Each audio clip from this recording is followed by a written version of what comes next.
mahindi tukaranga no alizeti sijavuna. Zimeenda muda.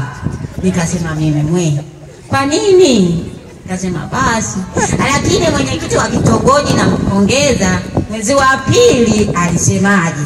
Alisema hivi, wafugaji wa ng'ombe wasilishe muda bado. Walishe mpaka mwezi wa 7.